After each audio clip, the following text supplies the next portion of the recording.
आज की कहानी की शुरुआत होती है कपल को दिखाते हुए जिनके इरादे कुछ ठीक नहीं लग रहे हैं देखने से। दरअसल आज इन दोनों का प्लान है ग्रोसरी स्टोर को लूटने का, जिसके लिए पूरी तैयारी के साथ है। हालांकि जब पूरा स्टोर लूटने के बाद भी जोडी का मन नहीं भरा, क्योंकि उसने कैशियर के पीछे रखे एक बॉक्स को देख लिया और जिद करने लगी कि उसे खोलो। लेकिन वो कैशियर उसे आगाह करता है कि उसमें वो नहीं है जो वो उसे चाहिए, इसीलिए उसे मत खोलो। लेकिन जोडी के मन में लालच था, इसीलिए उसने उसे खोल दिया। तभी एक गोली की आवाज आई। हम सीधा पहुंच गए एक वीराने जंगल में, जहां एक सहमी सी अकेली लड़की जो न जाने कब से यहाँ भूख के कारण भटक रही है। आगे पीछे उसके कोई नहीं था, न जाने क्या हुआ था उसके साथ अतीत में, जो अभी इस हाल में है वो। लेकिन फिलहाल अभी उसे अपने सामने एक लकड़ी की झोपड़ी दिखाई देती है। वो फौरन उसके अंदर चली गई, जहाँ समांथा को खाने से भरा एक बैग दिखा। जो कुछ भी था उसके हाथ लगा, उसे वो खाना शुरू कर देती है। लेकिन तभी बाहर से किसी की डरावनी आहट सुनाई दी। कोई तो है जो इस तरफ बढ़ रहा है। इस डर के चलते समांथा वहां रखी एक बेड के नीचे छुप गई।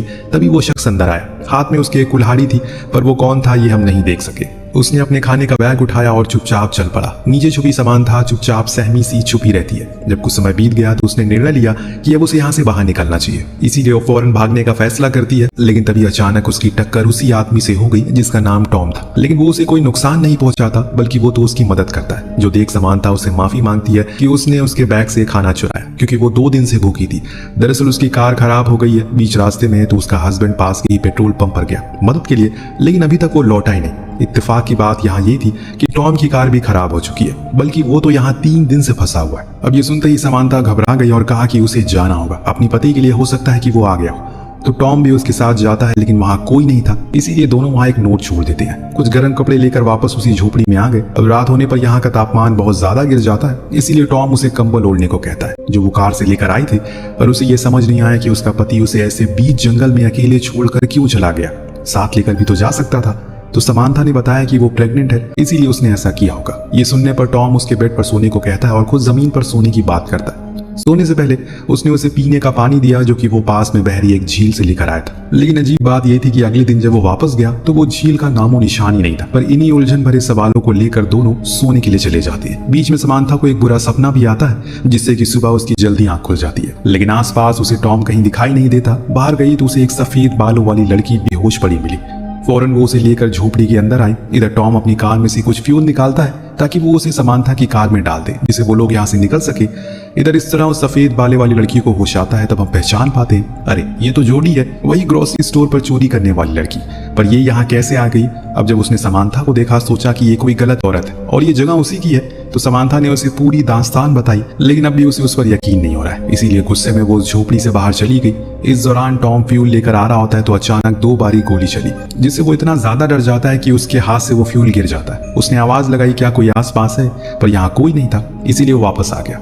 उसने एक अनजान लड़की को समांथा के साथ देखा, जो असल में जोडी ही थी। उसने बताया कि उसके बॉयफ्रेंड के साथ उसकी लड़ाई हो गई, इसीलिए वो उसे यहाँ अकेला छोड़कर चले गया। पर अब उसे घर वापस जाना है। उसकी बातें सुन टॉम उसे यहाँ रहने के लिए मान जाता है, पर बदले में उसे भी उनके कामों में हाथ लगाना होगा। नेक्स्ट डे समांथा और उसमें अच्छी बातें होती है, जिससे कि अब उनमें दोस्ती भी हो जाती है। पर वहाँ टॉम की तो परेशानियां खत्म ही नहीं हो रही है। वो नोटिस करता है जितनी दूर वो अपनी लोकेशन से जा रहा है, उतना ही वो उसके करीब होता जा रहा है। यानी कि बार बार वो लौट कर उसी झोपड़ी के पास आ जाता है, जो चीज उसे बहुत ही अजीब लगती है। और इसीलिए वापस इन दोनों के पास आता और कहने लगा, ये जगह ठीक नहीं है, हमें यहाँ से चलना चाहिए। पर मुझे एक बात जाननी है, असल में तुम लोग जा कहाँ रहे थे और ये जगह कौन सी है, यहाँ किसी को पता है? तो समांथा ने कहा कि उसके पति ने बताया कि ये न्यू हैम्पशायर है। पर जोडी कहती है ये जगह तो डकोटा है। तो वहीं टॉम कहता है कि वो लॉस एंजलिस वाले रूट पर था।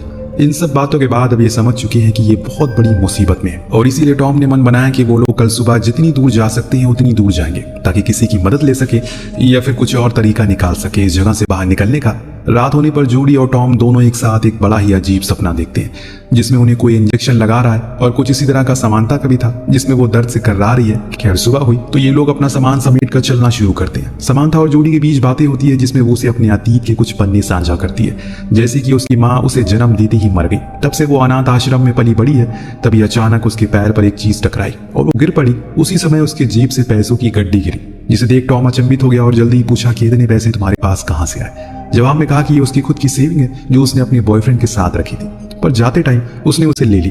तभी समांथा की नजर उस चीज पर पड़ी जिसे जोडी टकराई थी। ये एक हैंडल था। जब टॉम ने अपनी कुल्हाड़ी से उसे तोड़ा तो वो असल में एक जर्मन बंकर होता है, जिसके अंदर सारी जंगी सामान रखे थे और कुछ कैन फूड भी थे, जिस पर नाजी आर्मी का सिंबल बना था। यहाँ समांथा बताती है कि उसके पिता पहले युद्ध लड़े थे, इसीलिए उसके घरों में ऐसे सामान काफी आते जाते रहते हैं। टॉम उन सभी कैन को बाहर लाता है और फिर दोनों को लेकर बाहर आता है। लेकिन परेशानी की बात ये थी कि ये फिर उसी केबिन के पास आ गए थे। अब इनके हिसाब से तो ये सीधा चल रहे थे, पर शायद इनके हिसाब से कुछ भी यहाँ चलने वाला नहीं है। अगले पल हम देखते हैं कि तीनों ही डिनर करते हैं। दिन दोनों लड़की आपस में बातें करती होती है तो जॉडी समांथा से सच कह देती है कि वो चोरी करती है क्योंकि उसके अलावा उसके पास कुछ करने को नहीं है। वो पढ़ी लिखी नहीं है। समांथा ने उसे गुजारिश की क्या वो उन पैसों को दोबारा देख सकती है जो उसने लूटे थे, क्योंकि इतने पैसे उसने आज तक कभी नहीं देखे। तो जॉडी खुशी खुशी उसे वो पैसे दिखा देती है, जो देख उसे हंसी आ गई क्योंकि ऐसा लगा कि वो मजाक कर रही है, क्योंकि उस पर स्टाम्प 1984 का था। उसके हिसाब से वो पैसे फ्यूचर के हैं, पर जॉडी ने कहा कि नहीं, वो 1984 ही में रहती है। लेकिन समांथा के हिसाब से ये साल तो 1964 का है। अब ये सब कुछ बहुत ही अजीब था, यानी कि दो औरतें हैं, सेम जगह पर हैं, लेकिन डिफरेंट टाइमलाइन से, अलग अलग समय से।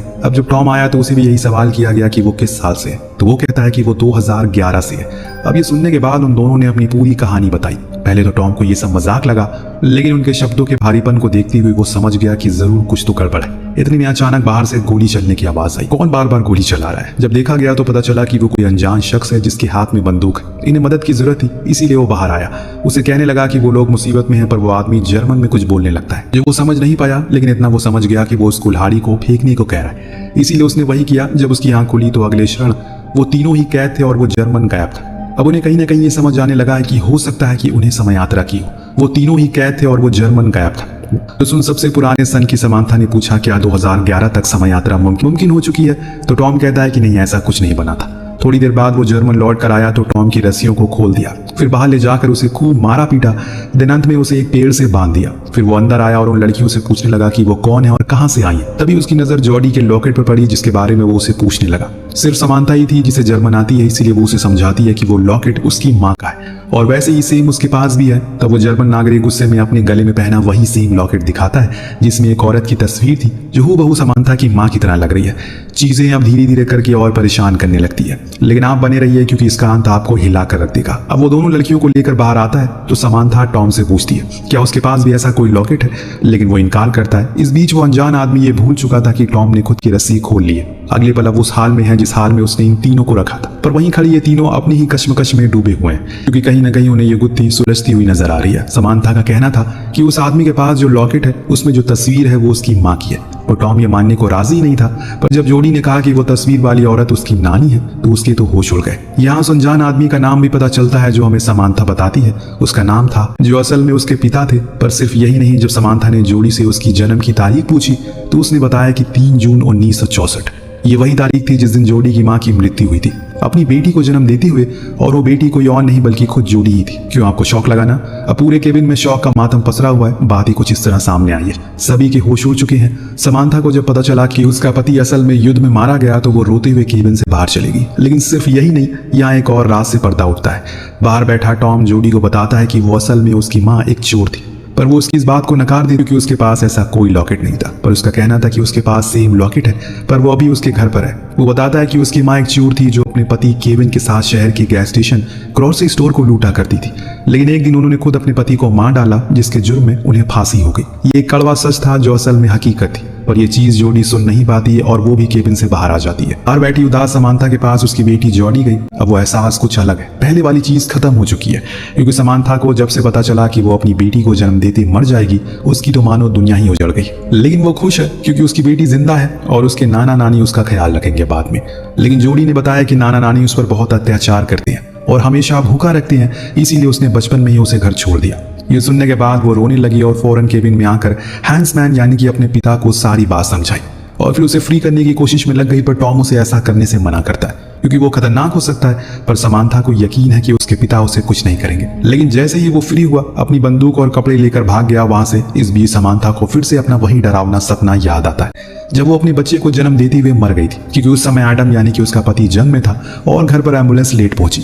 तो वहीं टॉम ने भी बताया कि उसने भी ऐसा कुछ सपना देखा था जिसमें वो उस फादर को शूट कर देता है जो उसका शोषण करता था, और फिर उसके बाद खुद को भी शूट कर लेता है। वहीं आखिर में बारी आई जॉडी की, तो उसे भी वही फांसी वाला दिन याद आता है। यानी कि तीनों को ये अभी पता है कि वो मरने वाले हैं और कैसे कैसे मरने वाले हैं ये भी जानते हैं, पर अभी मरे नहीं। तो यानी कि ये तीनों अपना अतीत बदल सकते हैं, जिस चीज के लिए टॉम इन्हें फौरन उसी जर्मन बंकर में लेकर जाता है, क्योंकि उसका मानना था कि ये सब हैंसमैन की मौत के बाद से ही शुरू हुआ था। तो हमें सबसे पहले उसे रोकना होगा। समांथा ने बताया कि उसके पिता की मौत 14 मई को हुई पोलैंड में एक एयर स्ट्राइक में, और आज 14 मई थी और जिस जगह ये खड़े हैं वो पोलैंड ही है, यानी कि उनके पास मौका है।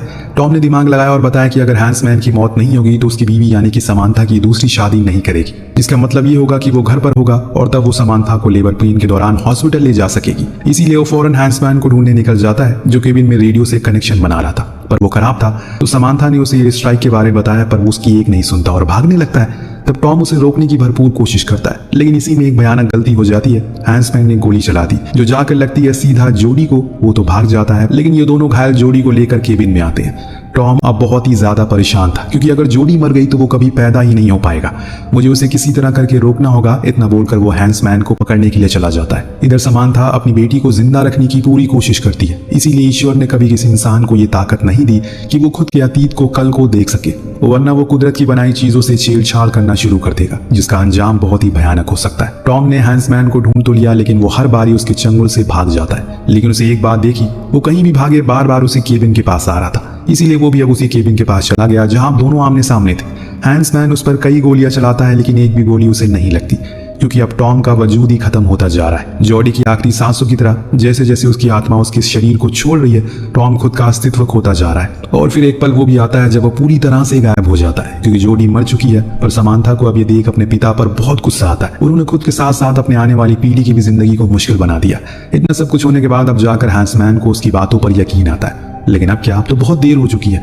आसमान में रशियन प्लेन नजर आने लगे हैं, इसीलिए दोनों ही भाग, लेकिन बॉम्ब गिरना शुरू हो चुके हैं, जिसे समांथा भी घायल हो चुकी है। लेकिन उसके पिता उसे उठाकर बंकर में आ जाते हैं।